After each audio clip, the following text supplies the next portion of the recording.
Hello friends, I am back with don't be too emotional episode 10। जेन तो पिजन के घर से चला आया था और अपने फैमिली को लेकर एक नए घर में शिफ्ट भी हो गया था, क्योंकि वो घर पिजन ने खरीद लिया था। बट जेन इस बार पिजन की मदद लेने के लिए बिल्कुल एग्री नहीं होता, इसीलिए वो पिजन से थोड़ा सा डिस्टेंस मेंटेन करने का ट्राई करता है।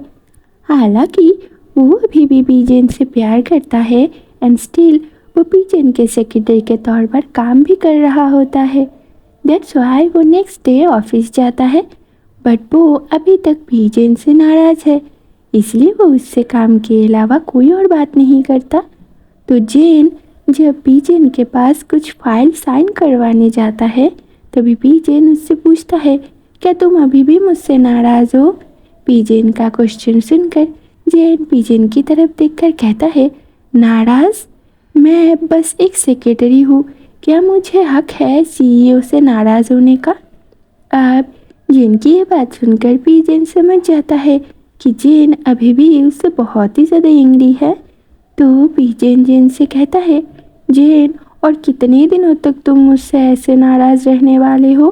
मुझे समझाने का ट्राई तो करो एक बार। जेन अब यहाँ पर जेन पिजन को फुल्ली इग्नोर कर देता है और अपना साइन किया हुआ फाइल लेकर अपने डेस्क में वापस चला जाता है काम करने के लिए। पिजन को जेन के साथ बिताए हुए वक्त के बारे में याद आता है, जब वो दोनों बहुत ही ज़्यादा हैप्पी थे। जेन को भी पिजन के साथ ऐसे बिहेव करने में बहुत ही तकलीफ हो रहा था, बट वो ये भूल नहीं पा रहा था कि पिजन ने उसके साथ क्या किया है। वक्त ऐसे ही बीत रहा था। पिजन किसी न किसी बहाने से जेन से बात करने का ट्राई तो करता है और उसे अपने करीब रखने का भी कोशिश करता है। इधर जेन सब कुछ समझने के बाद भी पिजन के साथ कोल्ड बिहेव करता है एंड विदाउट वर्क वो पिजन के साथ कोई भी बात नहीं करता।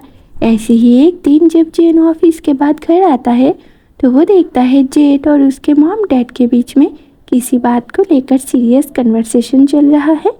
तो वो अपने पापा से इस बारे में पूछता है, तो जेन के पापा उसे कहते हैं कि जेन काम करना चाहता है, पैसे कमाना चाहता है, वो आगे और पढ़ाई नहीं करना चाहता।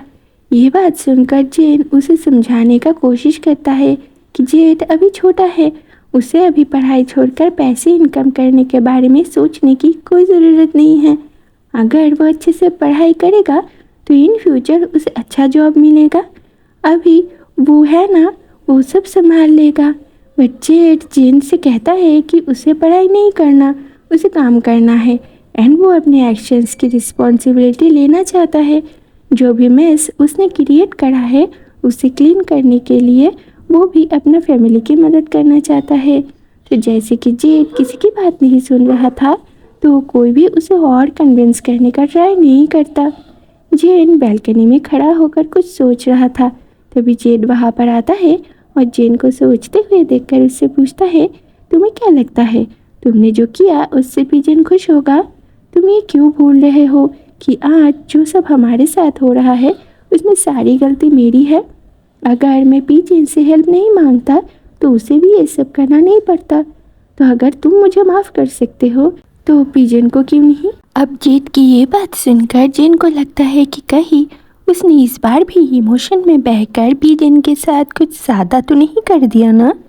नेक्स्ट सीन में हम देखते हैं जेन गैप और बाकी दोस्तों के साथ उसी बार पर गया हुआ था जहाँ पर वो यूजुअली जाता है।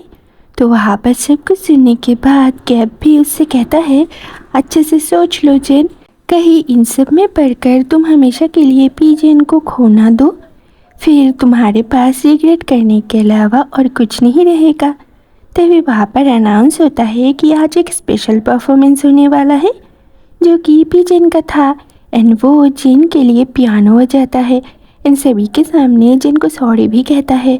अब ये सब देखकर गैप के साथ साथ बाकी सभी भी बहुत ही ज़्यादा हैरान हो जाते हैं, क्योंकि यूजुअली वो लोग पिजन को ऐसा तो नहीं देखते हैं। उस रात पिजन जेन को घर ड्रॉप करना चाहता था एंड फाइनली उस रात जेन एग्री होता है। तो पिजन उससे कहता है, जेन अब उसके लिए एक ड्रीम बन चुका है जो कि उसे हर हालत में चाहिए।